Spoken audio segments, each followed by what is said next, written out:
You know how Katniss is called the girl on fire and Peeta is the boy with the bread? Yeah, that's not just like a cute thing. It's so major. Let me explain. Of course, there's the toasting ritual, but even that has more layers than people talk about. Reminder, the toasting is the cultural marriage ceremony in District 12 that couples do in addition to getting legally hitched. The new couple makes their first fire together in their newly assigned home, toast a bit of bread, and share it. Very cute. The overarching theme is fire is passion and rebirth, while bread is life and community. So these meanings are all bound together by making toast, symbolically. We don't find out about this marriage ritual until the third quarter quell interviews in the Catching Fire book. This isn't in the movies at all. But it makes sense why this is revealed here, because at this point, Katniss and Peeta are devoted to protecting each other's lives. They're about to die for each other, and they're being paraded around in what would have been their wedding outfits. The way they grew together in the games the previous year, refusing to kill each other, kickstarted the uprisings in the districts, or at least heavily contributed to it. In Peeta's interview, he lies that he and Katniss did the toasting, and to them, they are married. He explains the toasting to the entire country and then epically lies about Katniss being pregnant, which causes a huge uproar that adds fuel to the rebellion. The whole rebellion is fighting for change, a rebirth of the country so that people can live better lives and stop seeing each other as enemies. Fire and bread, rebirth and community, life. The way the movies handled the bread story is absolutely criminal. Let me know if you agree. The way Peeta became the boy with the bread in Katniss's eyes was when he purposely let 2 large loaves of bread fall into the fire in the oven so that he could secretly give them to starving 11-year-old Katniss, who was sitting in the rain in his backyard. This bread wasn't toasted, it was burnt. The crusts were scorched black in a few areas. Peeta was just a little kid like Katniss here, but he knew that if he burned the bread, the bakery wouldn't be able to sell it, and his mother wouldn't want their family to eat it, and instead would tell him to feed it to the pigs. Mrs. Millark is not a nice person, and she viciously hit Peeta in the face for this, like with an object. He knew he'd be punished for doing this thing with the bread, but he did because he cared about Katniss. He threw himself into the fire, so to speak,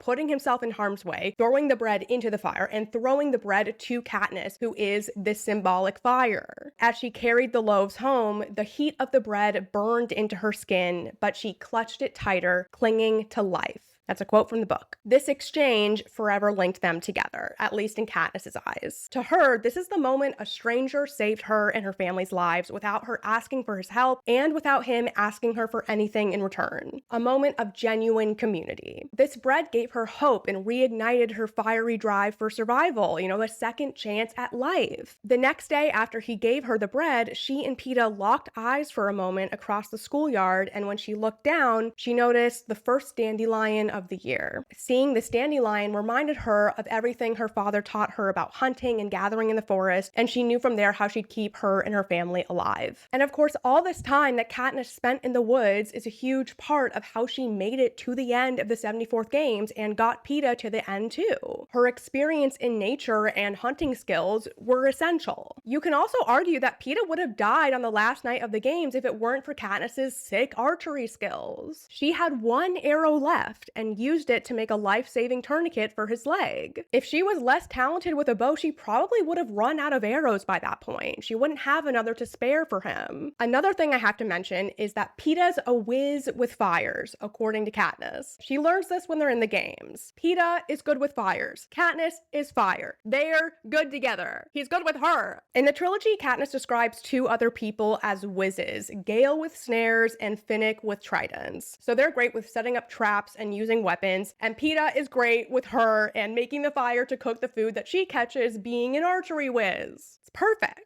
And the reason Peeta is so good at building fires is because he has to make them when he's making bread. Being good with fires is essential to his own livelihood and just his whole identity. Katniss got her Girl on Fire nickname alongside Peeta. They're in the fire together, going into the dangerous games dressed in flaming costumes. And when they were on their way to the games, Katniss told Peeta she wouldn't have made it to this point if it weren't for that bread he gave her. Peeta told her how his mother called Katniss a survivor, and her response was, but only because someone helped me. Thinking of that fateful day while she's holding a bread roll in her hands in this moment. And Peeta sees this roll and he knows what she means, and he says people will help her in the arena. They'll be tripping over each other to sponsor her. He thinks people will want to help her like he did. They both end up on fire for real in the last moments of the final battle of the war. In that last explosion killing Prim, the person who Katniss was thinking of when she went digging through the bakery's trash cans for food. Peeta's bread and what it inspired in Katniss kept Prim alive for several years. And Katniss volunteering for Prim, becoming the girl on fire, and winning the games with Peeta saved her for a couple more years. And then when Prim finally dies, it crushes Katniss. Her grief is an inferno. Katniss's inner fire is out of control. She's burning alive, figuratively and literally, but she survives with a lot of burn scars. And Peeta was also in the fire at the city circle, though we don't have all the details. Just that he has burn scars on his hand and his forehead. He may have more elsewhere, but this is all Katniss noted, and overall it seems like he had less burns than she did. I know there's some fan theories that Peeta got his burns pulling Katniss away from the flames or putting them out, and I really do love that theory, but I can't say it's for sure a thing based on what's in the books. However, I'm confident saying Peeta got these burns because he was looking out for Katniss. The plan when they left Tigris's was for Peeta to trail behind Katniss and Gale and create a diversion if necessary. There was a lot going on during this journey to the city circle, and Katniss lost sight of Peeta pretty quickly. When she looks around for him, the gunfire starts and mayhem ensues. Since Peeta's plan was to track Katniss, I'm sure he did his best even with all the pod stuff happening, and even if he couldn't see her, he knew she was headed towards Snow's mansion, and that's where he went, following her into the fire and getting a little burnt, like the scorched loaves of bread. The first time Katniss sees Peeta after they've recovered from their burns, she notes they are both fire mutts now. They've been transformed by the fire. And to be clear, I'm not giving Peeta the credit for Katniss's survival skills or anything. I'm just pointing out how he is part of her character journey and all that. Like, he's a catalyst. They're both each other's catalysts. It's this whole epic story, you know? They were both important to each other's overall survival and well-being throughout the story. In District 12, you can't make bread without fire. And at the very end of the story, the destructive aspect of fire has run its course. The war was won and the old regime has been burned to the ground. Now, the rebirth that fire brings can flourish, and Katniss acknowledges how Peeta is essential to this new life. What I need is the dandelion in the spring, the bright yellow that means rebirth instead of destruction, the promise that life can go on no matter how bad our losses, that it can be good again, and only Peeta can give me that.